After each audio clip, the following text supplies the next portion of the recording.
हिमाचल के बाद कर्नाटक में बीजेपी की हार के बाद तमाम विपक्षी दलों ने 2024 में होने वाले लोकसभा चुनावों के लिए जो नारा बुलंद किया है वो है मोदी जी की लोकप्रियता कम हो रही है। 2024 में सभी विपक्षी दल मिलकर उन्हें शिकस्त देने में कामयाब होंगे। लेकिन राज्यों की जीत में 2024 की झलक देखने से पहले विपक्ष को कई बातों पर गौर करना होगा और सोचना पड़ेगा कि अभी भी लोकसभा चुनावों में मोदी को हराना बहुत मुश्किल है। सबसे पहली बात, जनता को निकाय, विधानसभा और लोकसभा चुनाव का अंतर पता चल गया है और वोट देते समय वे पूरी तरह से ध्यान रखती है कि वो किस काम के लिए किसको वोट दे रही है।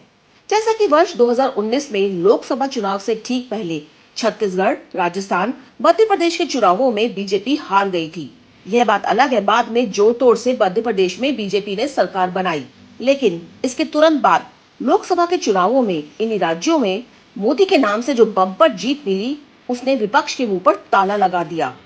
इसलिए अगर कांग्रेस के साथ जुड़े विपक्षी दल कर्नाटक और हिमाचल की जीत को 2024 की जीत मान रहे हैं, तो ये उनकी भूल ही मानी जाएगी। दूसरा, जो चेहरे मोदी के खिलाफ विकल्प बनने की कोशिश कर रहे हैं, वो कभी न कभी एनडीए का हिस्सा रहे हैं। सबसे पहला नाम नीतीश कुमार का है, जो हमेशा ही आया राम गया राम बनकर रहे हैं। उनकी पार्टी ने बिहार में ज्यादातर राजनीति मोदी सरकार के सहयोग से की है। ममता बनर्जी का भी एनडीए में सरकार का आना जाना बना रहा। 1999 में वो वाजपेयी की सरकार में मंत्री रही और 2003 में भी एनडीए में मंत्री रही। यूपी में तो मायावती ने बीजेपी के साथ कई बार चुनाव भी लड़े हैं और मुख्यमंत्री भी बनी है। गुजरात में 2002 में मायावती ने मोदी जी के लिए वोट भी मांगे थे। पिछले दिनों तेलंगाना के मुख्यमंत्री राव विपक्षी एकता के लिए जोर तोड़ कर रहे थे, लेकिन वो खुद मोदी भक्त ही लगते हैं। नोटबंदी और जीएसटी बिल पर उन्होंने मोदी सरकार का समर्थन किया।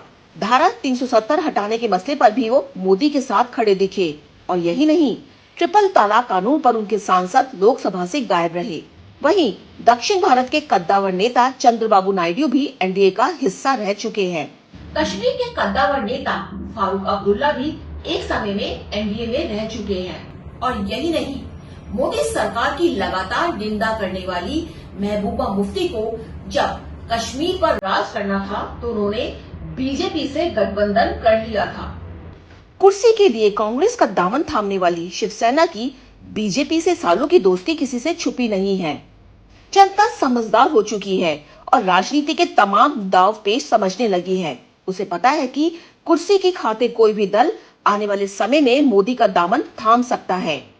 राजनीति की एक ही भाषा है जिसे जनता पहचान चुकी है कि राजनीति में किसी का कोई दोस्त नहीं, किसी का कोई दुश्मन नहीं।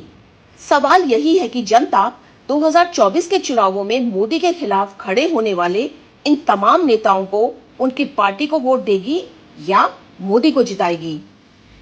लोकसभा चुनावों में मोदी का अजय बनने का एक सबसे बड़ा कारण है कि जनता को मोदी का कोई विकल्प दिख ही नहीं रहा है। विपक्षी दल अपनी तरफ से पूरी कोशिश कर रहे हैं कि वो एक हैं और एक होकर ही मोदी को हराएंगे। लेकिन इन विपक्षी दलों के नेताओं की महत्वाकांक्षा, प्रधान बनने की लालसा से जनता अनजान नहीं है। उसे पता है राजनीति में कोई एका यारी दोस्ती नहीं, बल्कि सिर्फ कुर्सी की कहानी है। कुर्सी के चक्कर में कोई कब सरकार गिरा दे, भरोसा नहीं। मोदी के नेतृत्व में जनता को ऐसा लगता है कि चाहे आने वाले समय में मोदी सरकार ज्यादा कुछ काम ना करे, पर कम से कम 5 साल तक तो देश संभालेगी। अनुजन रवगी, आई ऑफ ट्रुथ। हमारे चैनल आई ऑफ ट्रुथ को सब्सक्राइब कीजिए यूट्यूब पर, इसे फॉलो कीजिए फेसबुक पर, इंस्टाग्राम पर, ट्विटर पर और कू पर। हमारे चैनल के बारे में फीडबैक देने के लिए हमें मेल कीजिए ioftruth.6@gmail.com पर।